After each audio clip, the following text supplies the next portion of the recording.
Do you want to make more friends and be more social? The answer is probably yes, and you're not alone.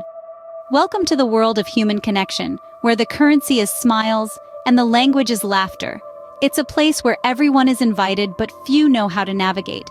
It's called socializing, and it's an art form that can be mastered. Socializing isn't just about schmoozing at parties or making small talk at the water cooler. It's a crucial part of our overall well-being. Studies have shown that people with strong social networks live longer, happier, and healthier lives. So if you're looking for the secret to eternal youth, it might just be a friendly chat away. Now, making friends and being social is a skill, just like playing the piano or cooking a gourmet meal. And like any skill, it can be learned and perfected. Yes, even you, who would rather organize your sock drawer than strike up a conversation with a stranger, can become a social butterfly. So, let's debunk a few misconceptions about socializing. First, it's not about being the life of the party or having an army of friends. You don't need to be a stand-up comedian or an extrovert. In fact, introverts often make the best friends because they are good listeners. And you certainly don't need to change who you are. Authenticity is the most attractive quality a person can have. Adopting a pet can also provide companionship and an easy topic of conversation with fellow animal lovers. And let's not forget about our elderly friends. Helping out an elderly person not only enriches their life, but also yours. They have a wealth of experience and stories that can provide a different perspective on life. So, you're ready to become more social and make more friends?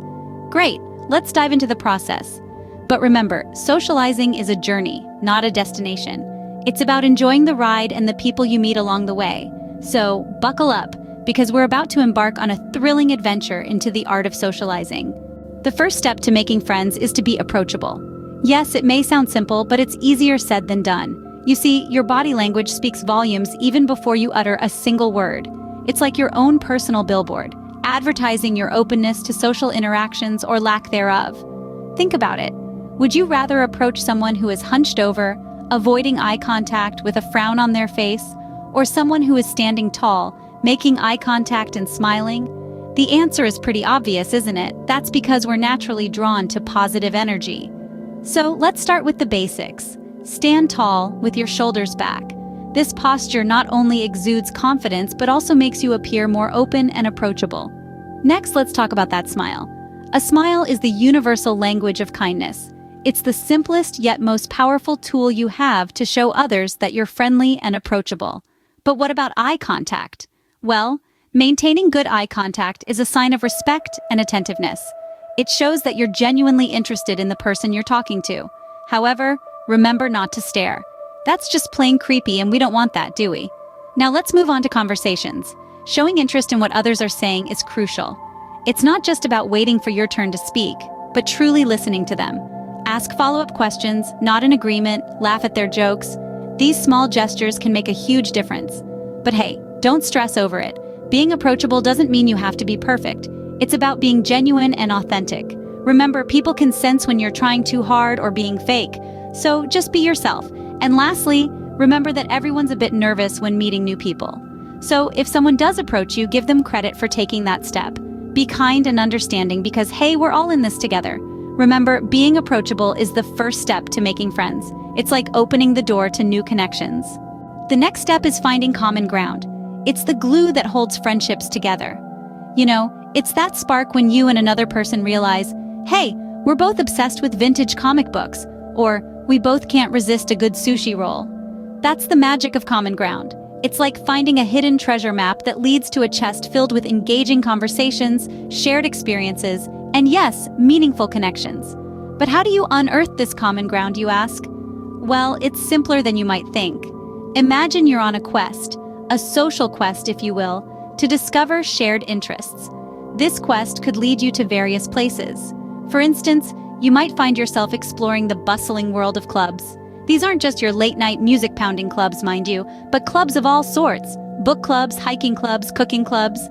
The list is as endless as the number of interests out there. So, if you have a passion for cooking, join a cooking club. You'll meet people who can't resist the sizzle of the pan and the aroma of fresh herbs just like you. Then there's the vast universe of online communities. Chances are, if you're into something, there's an online group for it. Love knitting? There's a group for that. Obsessed with 80s music? There's a group for that. And the best part, You can connect with people from all over the world from the comfort of your own home. Events, too, are a great way to meet people with similar interests. Whether it's a music festival, a comic book convention, or a local farmer's market, events are like magnets for people with shared passions. In all this, remember, authenticity is key. Finding common ground is not about pretending to like something, but about discovering what you genuinely enjoy and meeting people who feel the same. So, go ahead and find your common ground. It's the first step towards building lasting friendships. Now, let's talk about being a good listener. It's a skill that can make or break a friendship. You see, the art of listening is more than just being quiet when someone else is talking. It's about being present, being engaged, and showing that you genuinely care about what the other person is saying. It's about making the other person feel heard and valued. That's what we call active listening. So, how do you become an active listener? Well, there are a few strategies you can employ. Let's dive into them.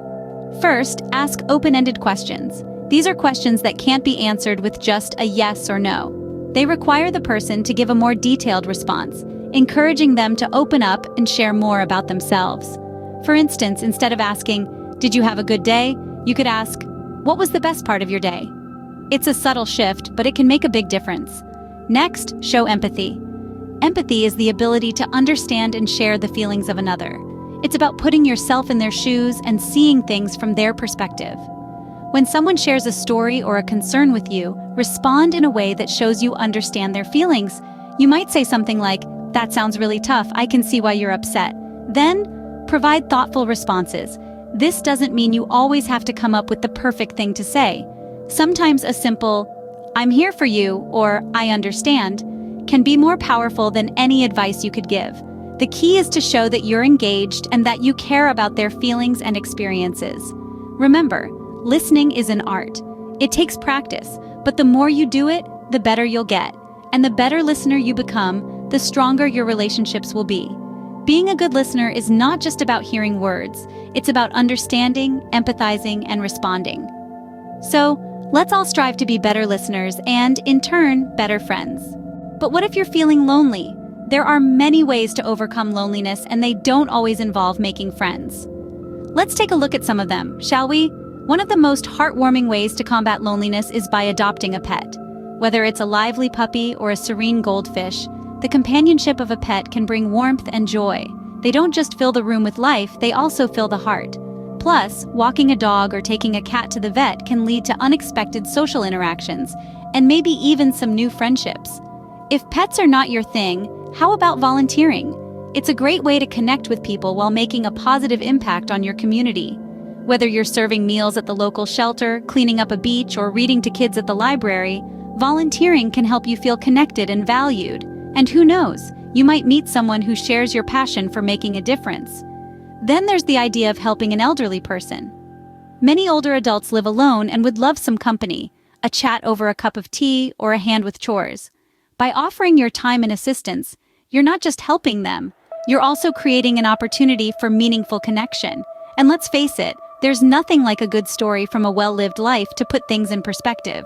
And finally, don't forget the power of self-love and self-care. You can overcome loneliness by embracing solitude and using the time to explore your interests, learn new skills, or just relax and recharge. After all, spending quality time with yourself can be just as rewarding as spending it with others. Remember, overcoming loneliness is not just about having people around. It's about feeling connected and valued.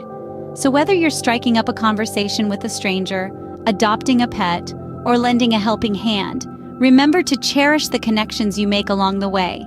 They're the ones that make the journey worthwhile.